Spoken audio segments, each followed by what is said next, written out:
ایک فتنہ ہے گوہر شاہی کا، ابھی نیا نیا چل رہا ہے بڑا، سمجھ رہے ہیں؟ تمہیں الرٹ کر رہا ہوں، الرٹ۔ گوہر شاہی کا فتنہ بھی، میں کل جھارکھنڈ میں تھا، رانچی کے قریب رام گڑھ میں، وہ پورا ایک انہوں نے پرچہ لا کے دیا، کہنے لگے حضرت یہ فتنہ یہاں چل رہا ہے، لوگ معاذ اللہ کریں گے اس سے بیعت بھی کرنے ہیں۔ وہ اپنے آپ کو امام مہدی بتا رہا ہے، اس کا ایک نمائندہ یونس الگوہر شاہی یوٹیوب پہ بیٹھا ہے، رات دن لوگوں کو گمراہ کر رہا ہے، یہی قرآن پڑھ کے سناتا ہے مگر گمراہ کرتا ہے، یہی قرآن پڑھ کے سناتا ہے غلط ترجمے کر کے بہکاتا ہے، یہ کہتا ہے کہ امام مہدی ہے شاہ گوہر شاہی۔ اے لوگوں، یہ ایسے ایسے دجال پیدا ہو گئے، ان دجالوں سے بچنا بھی ضروری اور اپنوں کو بچانا بھی ضروری، اس لیے بریلی جانا بہت ضروری۔ زندہ باد، زندہ باد، بے شک بریلی جاؤ گے نہیں تو پھنس جاؤ۔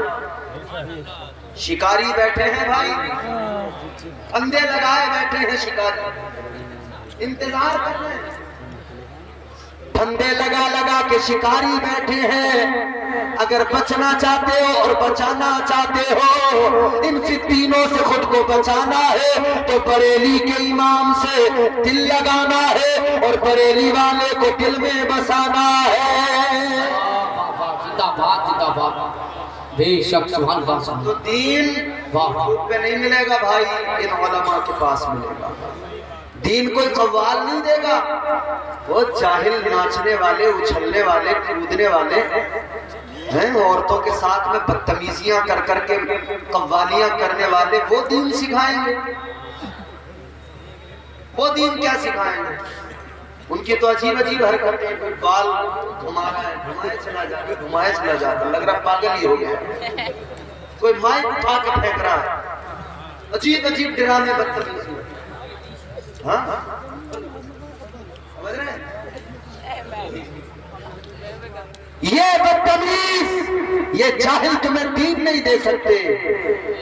اگر دین چاہتے ہو سیکھنا تو علماء سے قریب ہو جاؤ، ان عالموں سے محبت کرو، ان کے پاس آؤ گے تو تمہیں اللہ رسول کا پیغام سننے کو ملے گا، اللہ تعالیٰ کے احکامات کیا ہیں وہ سمجھ میں آئیں گے، اللہ کے رسول کی رضا کس میں ہے وہ کام سمجھ میں آئیں گے۔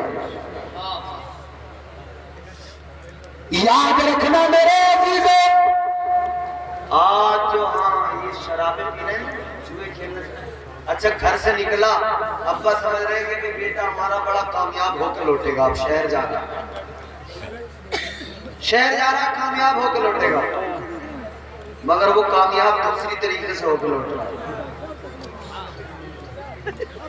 گاؤں میں جب آتا ہے شہر سے تو گاؤں کے آدمی کو آدمی سمجھنے کو تیار نہیں، چاہے دلی میں قطرن کو پڑا رہے، مگر یہاں آدمی کو آدمی نہیں سمجھ رہا، اور وہاں سے کیا نشہ، جوا، شراب، یہ سب چیزیں۔ تو اپنے بچوں کو بچانا ہے، اپنے آپ کو بچانا ہے، تو لوگوں اب غور کرو، وہ رب تو اتنا پیار کرے کہ کبھی تنہا نہ چھوڑے، اور بندہ اس کی نافرمانیاں کرتا چلا جائے، نافرمانیاں کرتا چلا جائے۔ اب سنو آخری باتیں عرض کر رہا ہوں۔ قبر میں جانا ہے، قبر میں بھی اللہ نے تنہا نہیں چھوڑا۔ اچھا قبر ایک چھوٹی سی جگہ، یا بڑے بڑے تم نے گھر بنا لیے، بڑے بڑے محل بنا لیے، ایئر کنڈیشن مکانات، مگر کبھی کبھی ایک لمحے کے لیے یوں سینے پہ ہاتھ رکھ کر سوچا کرو کہ مجھے قبر میں جانا ہے، مرنا ہے آخر مجھے، چاہے جو کر لو دنیا میں لیکن مرنا ضرور ہے۔ آؤ میرے عزیزوں سمجھو قبر کیا ہے، تمہیں مصطفیٰ کا فرمان سناتا ہوں، تاجدار مدینہ والی کونین صلی اللہ علیہ وسلم نے فرمایا، نیک آدمی ہو، پرہیزگار انسان ہو یا پھر کوئی گنہگار ہو، جو بھی قبر میں جاتا ہے قبر ہر کسی کو دباتی ہے۔ سمجھ رہے ہو؟